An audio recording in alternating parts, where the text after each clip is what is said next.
guys, it's your mum Josephine. Welcome back to another Doctor Who video. I apologise for not uploading another one this week. It's because I've been sick. I've been really ill lately. I had a really bad stomach ache on Wednesday, so I'm really sorry about that. But I'm better now and ready for another Doctor Who review. So today's review is my review on the hauntings of Villa Diodati. Now, what an episode! I mean, we know Captain Jack warned the Doctor. Oh, before we get into this video, make sure, if you've never seen my face on your screen before, make sure you click that big red subscribe button for 10 years good luck, and click the notifications bell to get notifications every single time I upload. Now, I do apologise if some of you haven't been guessing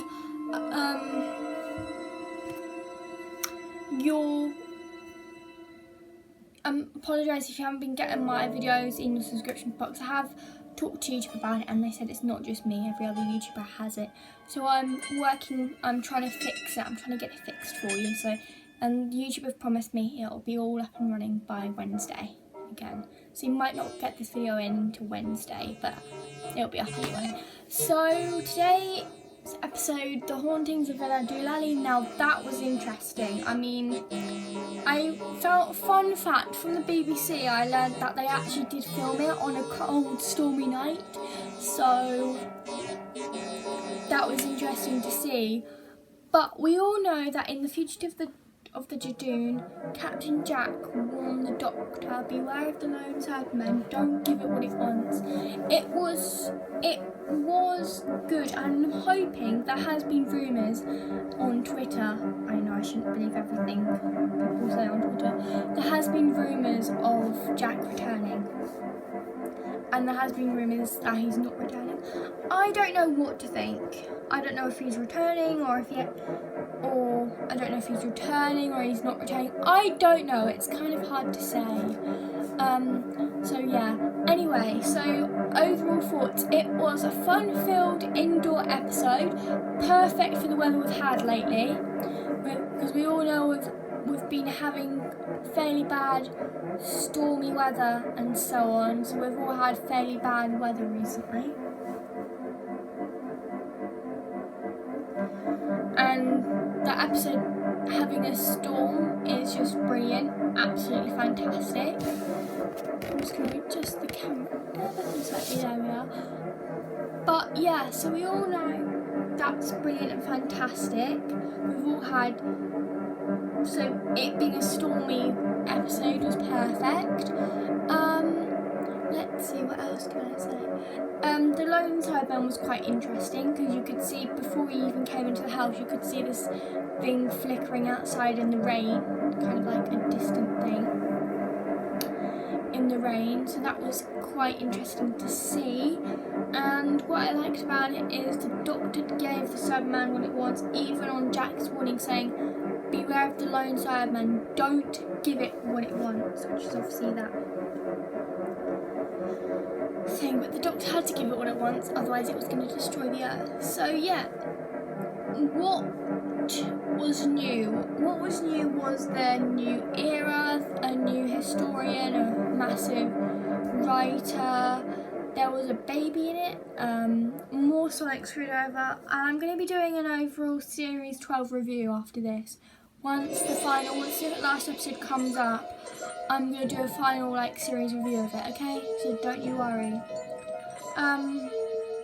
What was new? So we had a different kind of Cyberman. We had the lone Cyberman, which kind of looked like a rejection Cyberman, you know, like a reject Cyberman, because it had pieces missing, it had its hands missing, it had a bit from the Mombasa Cybermen from Peter Capaldi's era kind of stuff. It had something from David Tennant's era, had parts from David Tennant's era, Matt Smith's era, Christopher Eccleston's era, Peter Davison's era, Patrick Troughton's era. Yeah, it had bits missing from different Doctor's eras. It had different pieces from all the different Cybermen that we've all kind of seen. So that's kind of what it reminded me of, a bit from Peter Capaldi's, a bit from Matt Smith's, a bit from David Tennant's, a bit from Peter Davison's, a bit from Patrick Troughton's. But yeah, and of course Colin Baker. But yeah, it kind of reminded me a little bit like that, which is beyond annoying. But yeah, this is see, that's what was new about it. Like, it had bits of other Cybermen. I think it was like a reject Cyberman that had gone rogue. That's what I think it was.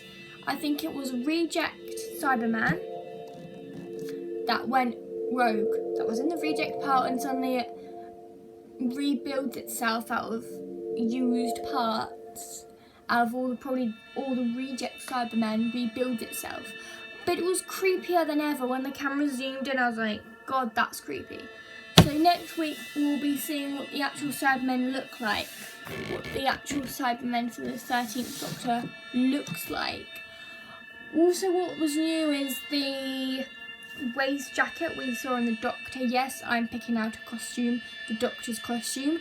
We didn't see her typical rainbow t-shirt. We saw a waistcoat on her for the first time. So I know I'm picking out a costume when I shouldn't be, but that's okay. We also saw it was more indoors than outdoors, which was a nice change of pace, I think. Did I cry during this episode? I almost did.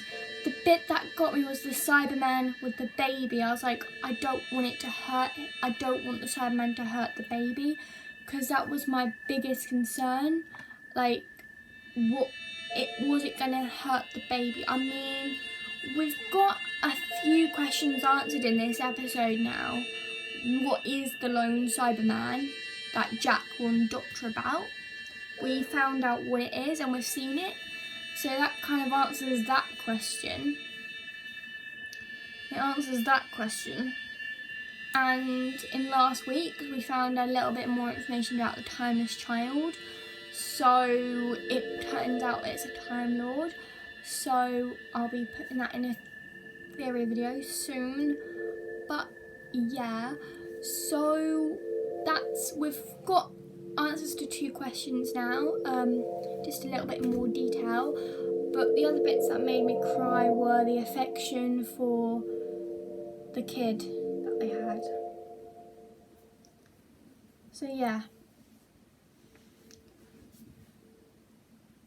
And what was the overall, what's your score out of 10? I'm going to have to give this episode a 10 out of 10, I think, because it was a bit slow in the middle, I will admit, but when the Cybermen came, it kind of made up for the lack of it. So yeah, that's what I thought was interesting to see about it, and 10 because of the lone Cyberman, but the Doctor kind of gave it what it wanted, which is what Jack warned the Doctor against not to do. So yeah, I would love to know what you guys thought of this episode and what scores you would give it. I mean, for me personally, it deserves a 10 out of 10, but for you guys it might be completely different, okay?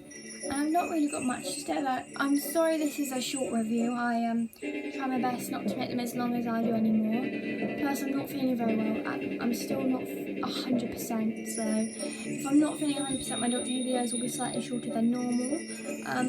But yeah, comment down below what you think. I did a Torchwood versus Doctor Who video this week, so go and check that out as well. Now, I don't know what I'm going to do once Doctor Who finishes. I mean, you guys love the reviews, so I might have to do reviews on the old series if that's what you want. If that's what you want me to do. But yeah, like, I just think it's incredible though. And next week is the 2-parter final. Now, unlike Spyfall, it's happening 1 week the next week, so I can't do 1 and 2 parts, because unlike Spyfall, that's Wednesday and Sunday, so I'm going to have to do part 1 next week and part 2 the next weekend after that, because obviously I need to do both. I need to do 2 reviews in one day, but you will be expecting episodes in between. So if you've enjoyed this video, give it a big thumbs up and make sure you subscribe down below if you've not subscribed already. I'll see you guys soon with another Doctor Who video. Alonzi.